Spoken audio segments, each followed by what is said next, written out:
नमस्कार दोस्तों, नमः शिवाय। जीवन ज्योति चैनल में आप सभी का हार्दिक स्वागत है। दोस्तों, आज उपस्थित हूँ हल षष्ठी या हल छठ व्रत की प्रचलित लोक कथाएं लेकर। आप लोग व्रत रखें, अपने संतान की लंबी आयु की कामना करें और साथ में कथा अवश्य सुनें। यदि मेरे चैनल पे आप सभी नए हैं तो प्लीज मेरे चैनल को जरूर सब्सक्राइब कर लीजिएगा, लाइक और शेयर भी कीजिएगा। वीडियो यदि पसंद आता है तो कमेंट के माध्यम से मुझे जरूर बताइएगा। बहनें और माताएं, आइए सुनते हैं हल षष्ठी व्रत की कथाएं। कथा नंबर 1। एक नगर में दो स्त्रियां रहती थीं। दोनों एक ही परिवार की थीं और रिश्ते में देवरानी जेठानी लगती थीं। देवरानी का नाम सलोनी था, जो बड़ी ही नेक और सदाचारिणी तथा दयालु थी। जेठानी का नाम तारा था, वह स्वभाव से बड़ी ही दुष्ट थी। एक बार दोनों ने हल छठ का व्रत किया। विधिवत पूजन इत्यादि करने के बाद शाम को दोनों भोजन के लिए थालियां परोसकर ठंडी होने के लिए बाहर रखकर जाकर बैठी। उस दिन सलोनी ने खीर तथा तारा ने महेरी बनाई थी। अचानक दो कुत्ते उनके घर में घुसे और भोजन खाने लगे। अंदर से चप चप की आवाज आई तो दोनों अपने अपने कक्ष के भीतर जाकर देखने लगी। सलोनी ने कुत्ते को खीर खाते देखा तो कुछ नहीं बोली तथा बर्तन में बची हुई बाकी खीर भी उसके आगे डाल दी। लेकिन तारा थाली में कुत्ते को खाते हुए देखते ही आग बबूला हो गई। उसने कमरे का द्वार बंद किया और फिर डंडा लेकर कुत्ते को इतना मारा कि उसकी कमर ही टूट गई। कुत्ता अधमरा होकर जैसे तैसे जान बचाकर वहां से भागा। दोनों कुत्ते जब बाहर आपस में मिले तो एक दूसरे का हाल पूछने लगे। जो कुत्ता सलोनी के यहाँ गया था बोला, मैं जिसके कक्ष में गया था वह स्त्री तो बहुत ही भली थी। मुझे खीर खाते देखकर उसने तनिक भी गुस्सा नहीं किया, बल्कि बर्तन में खीर खत्म हो जाने के बाद उसमें और भी खीर डाल दी ताकि मैं पेट भरकर खा सकूं। उसने तो मेरी आत्मा को तृप्त कर दिया और मैं उसे बार बार आशीर्वाद दे रहा हूँ। मेरी तो ईश्वर से यही कामना है कि मरने के बाद मैं उसी का पुत्र बनूं और जीवन भर उसकी सेवा में अपने आप को लगा दूं। जिस प्रकार उसने मेरी आत्मा को तृप्त किया उसी प्रकार उसकी आत्मा तृप्त और प्रसन्न करता रहूं। अब तुम बताओ, तुम्हारे साथ क्या बीती है? लगता है वहां तुम्हारी बहुत पिटाई हुई है। दूसरा कुत्ता बड़े ही दुखी स्वर में बोला, तुम्हारा अनुमान ठीक ही है भाई। आज से पहले मेरी ऐसी दुर्गति किसी ने नहीं की थी। पहले तो थाली में मुंह लगाते ही सारा जबड़ा हिल गया। फिर भी भूख से परेशान होकर मैंने 2-4 कौर खाए ही थे कि वह दुष्ट महिला वहां आ गई और कमरा बंद करके मुझे उसने बहुत ही मारा। मेरी कमर ही तोड़ डाली। मैं तो ईश्वर से यही निवेदन करता हूँ कि अगले जन्म में मैं उसका पुत्र बनकर उससे बदला चुकाऊं। जैसे उसने मुझे मार मार कर मेरी कमर तोड़ी है, वैसे ही भीतरी मार से मैं उसका हृदय और कमर तोड़ूं। कहते हैं कि बेजुबान की बद्दुआ बहुत ही बुरी होती है, इसे देव योग ही कहा जाएगा कि दूसरा कुत्ता शीघ्र ही मर गया और मरकर उसने तारा के घर में पुत्र के रूप में जन्म लिया। पुत्र रत्न पाकर तारा बहुत खुश हुई। पुत्र को लेकर उसने अपने मन में बड़े बड़े मंसूबे बांध लिए। मगर दूसरे ही दिन जब घर घर में हल षष्ठी का पूजन हो रहा था तो वह लड़का मर गया। तारा की तो जैसे पूरी दुनिया ही उजड़ गई। वह दहाड़े मारकर रोने लगी, मगर किया क्या जा सकता था। जैसे तैसे उसने अपने सीने पर सब्र का पत्थर रखा। फिर तो हर वर्ष उसके लड़का होता और हल षष्ठी के दिन ही मर जाता। जब 3-4 बार ऐसा हुआ तो तारा को इस पर कुछ संदेह हुआ कि आखिर मेरा लड़का हल षष्ठी को ही क्यों मर जाता है। फिर एक रात सपने में उसे वही कुत्ता दिखाई दिया। उसने कहा, मैं बार बार तेरा पुत्र होकर मृत्यु को प्राप्त हो रहा हूँ। तूने जो मेरे साथ किया है उसी का मैं बदला ले रहा हूँ। तारा बहुत दुखी हुई। उसने अपने किए का प्रायश्चित करने का उपाय पूछा। तब उस कुत्ते ने बताया, अब से हल छठ व्रत में हल से जुता हुआ अन्न तथा गाय का दूध दही न खाना। होली की भुनी हुई बाल तथा होली की धूल आदि हल छठ पूजा में चढ़ाना। तब कहीं मैं तेरे घर में आकर जीवित रहूंगा। पूजा के समय यदि तारक गढ़ छिटके तो तू समझना कि अब मैं यहाँ जीवित रहूंगा। तारा ने वैसा ही किया और इस हल षष्ठी के व्रत के प्रभाव से उसकी संतान जीवित रहने लगी। तभी से संतान की कामना और सुख सौभाग्य के लिए यह व्रत किया जाता है। बोलिए हल षष्ठी माता की जय। कथा नंबर 2। एक राजा था। उस राजा के पास बहुत ही धन धान्य और संपत्ति थी। तो राजा को एक पंडित जी ने बताया कि आप एक पोखरा खुदवा दीजिए, जिससे कि उसमें लोग, जानवर या इंसान, मनुष्य सभी लोग उसमें पानी पी सके, स्नान कर सके, तो उससे आपको बहुत ही पुण्य मिलेगा। राजा ने पंडित जी की बात मानकर पोखरा खुदवाना आरंभ कर दिया। बहुत बड़ा पोखरा बहुत गहराई तक खोदा गया, लेकिन उसमें पानी न निकला। सभी मजदूर काम करते करते थक गए, लेकिन उसमें पानी न निकला। राजा ने फिर पंडित जी के पास जाकर इसका उपाय पूछा कि पंडित जी, ऐसी क्या कमी हो गई है कि पोखरे से पानी ही नहीं निकल रहा है। तो पंडित जी ने कहा कि आपको एक जोड़ी बैल तथा एक पुत्र, जो आपके सबसे बड़े नाती हैं, पुत्र के पुत्र हैं, उनकी बलि देनी पड़ेगी, तभी पोखरे से पानी निकलेगा। इसमें कुछ ग्रह आपसे रुष्ट हैं। राजा ने कहा कि मुझे ऐसा करना ही पड़ेगा, क्योंकि यदि पोखरे से पानी नहीं निकला तो मेरी प्रतिष्ठा धूल में मिल जाएगी। अब राजा ने मन ही मन एक उपाय सोचा। उसने हलषष्ठी व्रत के दिन अपनी बहू से आकर राजा ने कहा कि जाओ, जल्दी से जाओ, तुम्हारी माँ बहुत बीमार है, हो सकता है वो जीवित ही न बचे, उनकी स्थिति बहुत खराब है, बच्चे को तुम यहीं पर छोड़ दो, नहीं तो तुम्हें देर हो जाएगी, और तुम जल्दी से जाओ, उनसे मिल कर आओ। अब राजा के मन में तो दूसरी बात थी, बहू ने इस बात को नहीं समझा और वो तुरंत ही अपनी माँ की हालत को सुनकर भागी भागी गई। किसी तरह बस्ते बचाते, जुते हुए खेत में उस दिन जाना नहीं था, तो बस्ते बचाते वह अपने माँ को देखने गई। जब वहां पर वो पहुंची तो देखी कि मेरी माँ तो हलषष्ठी व्रत की पूजा कर रही हैं और भी साथ में महिलाएं हैं। तो उसने अपने माँ को देखा तो कहा, माँ, मैंने तो सुना तुम्हारी तबीयत बहुत खराब है।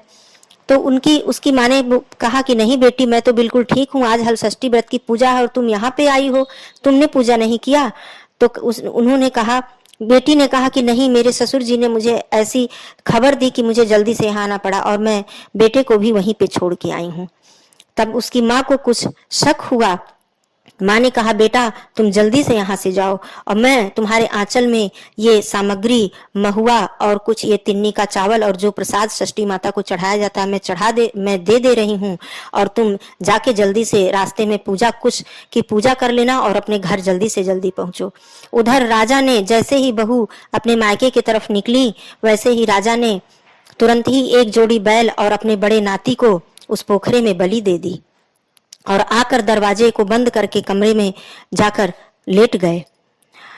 जब जल्दी जल्दी राजा की बहू घर आई तो रास्ते में उन्होंने हलषष्ठी माता की पूजा की और घर पे आई। तब जब उन्हें पता चला कि ऐसी बात है तो वहां पोखरे के पास गई कि मैं भी जाके देखूं कि मेरे ससुर जी ने जो पोखरा खुदवाया है वो कैसा है।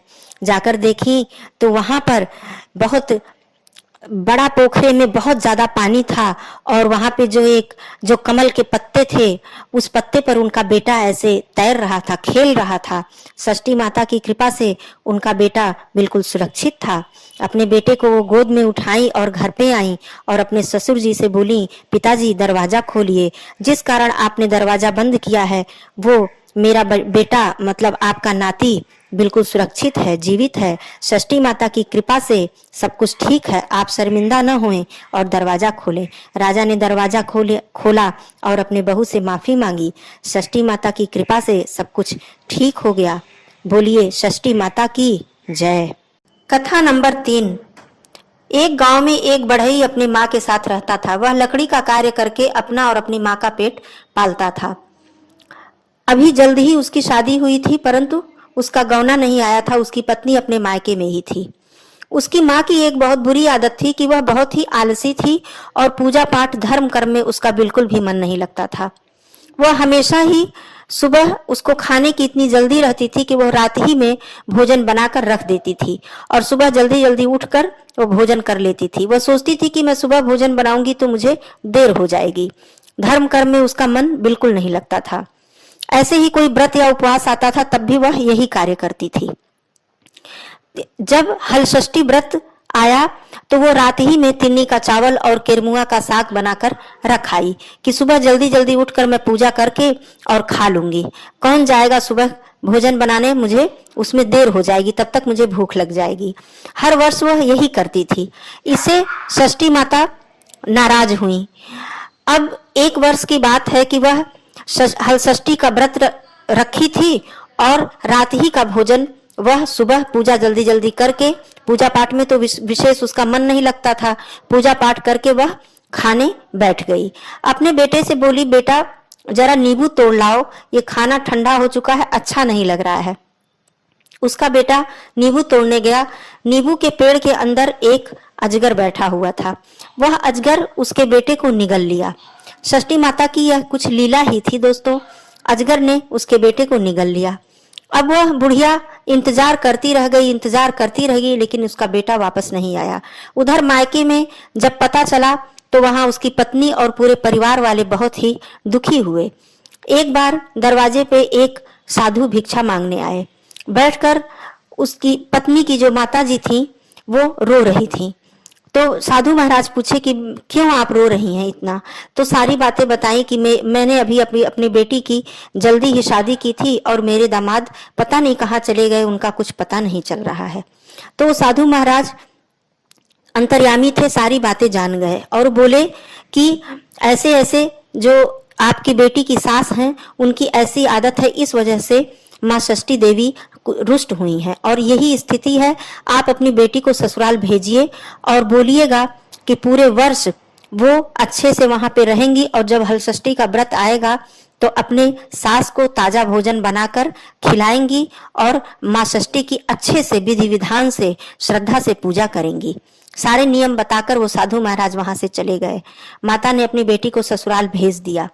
उसके बाद ससुराल में जाकर बेटी अपने पूरे कर्तव्य को वहां पर अच्छे से निभाने लगी।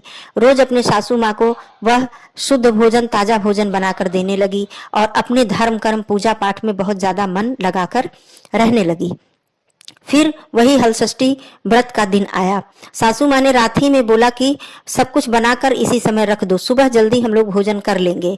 तो बहू ने बोला कि नहीं माँ जी, मैं सुबह जल्दी जल्दी बना दूंगी, आप चिंता बिल्कुल मत करिए।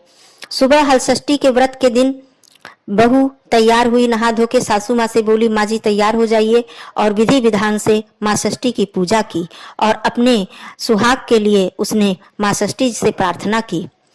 जब ताजा भोजन बनाकर प्रसाद का समय आया तो साग और चावल उसने बनाया, अब खुद भी अपने लिए निकाली और अपने सासू माँ को भी उसने परोस दिया। वह गरम गरम खाना सासू माँ ने खाया और माँ षष्ठी जी को प्रणाम करते हुए बहू मन ही मन उनसे आशीर्वाद मांगी और उनके प्रभाव से, उनकी लीला से, उनके चमत्कार से, षष्ठी माता के चमत्कार से उनके बेटे को अजगर ने वापस बाहर छोड़ दिया। अब उनका बेटा वापस आया। सारे गांव के लोग कहे अरे ये 1 वर्ष बाद इनका बेटा कहाँ से आ गया, कैसे आ गया? लेकिन बहू जानती थी कि ये सब कुछ षष्ठी माता की कृपा से, उन्हीं की लीला से ये हुआ है। माँ षष्ठी देवी उन पर कृपा की। ऐसे ही सभी माताओं बहनों के संतानों पर माँ षष्ठी देवी कृपा करें। माँ षष्ठी की जय हो।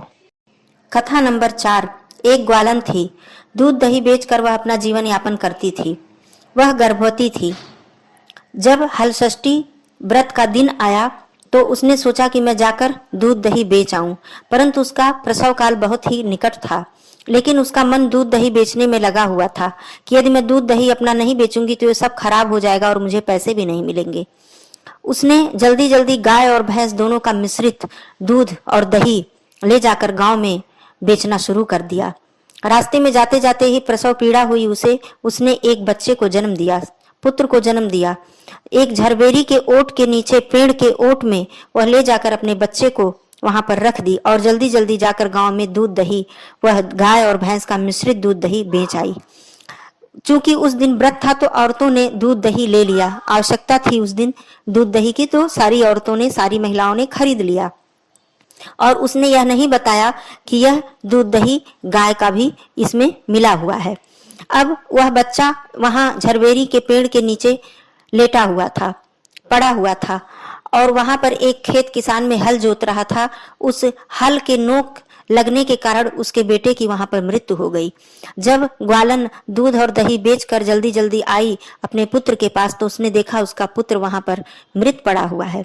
अब वह देखकर वह बहुत ही दुखी हुई और रोने लगी और तुरंत ही वह समझ भी गई कि माँ षष्ठी देवी के रुष्ट होने की वजह से मेरे साथ ऐसा हुआ है और मैंने आज बहुत बड़ा अपराध किया है। सारी महिलाओं को मैंने ठगा है और मैंने पाप किया है। वह फिर उसी गांव में वापस गई और सारी महिलाओं से ये बात बताई कि मैंने बहुत बड़ा पाप किया है, आप लोगों के साथ धोखा किया है।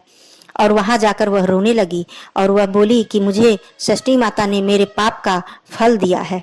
सारी महिलाओं को दया आ गई उस ग्वालन पर और बोली कि अच्छा, तुम्हें अपने गलती का जब पश्चाताप है तो हम सब तुम्हारी गलतियों को क्षमा करते हैं और जाओ, तुम षष्ठी माता तुम्हें आशीर्वाद देंगी, ऐसी हम लोग कामना करते हैं। वह ग्वालन फिर उसी पेड़ के नीचे गई जहां उसका बेटा पड़ा हुआ था। उसने देखा कि उसका बेटा जीवित हो चुका है और वह षष्ठी माता के इस चमत्कार से, इस दया से बहुत ही आश्चर्यचकित हो गई और हाथ जोड़कर उसने क्षमा मांगी कि अब मैं आज के बाद कभी भी अपने स्वार्थ और लालच में आकर ऐसा कार्य नहीं करूंगी, किसी के साथ धोखा और छल नहीं करूंगी। माँ, मुझे आशीर्वाद दीजिए। षष्ठी माता की कृपा से वह अपने पुत्र को लेकर अपने घर को गई और जीवन भर के लिए उसने अपनी इस स्वभाव को त्याग दिया। बोलिए माँ षष्ठी जी की जय।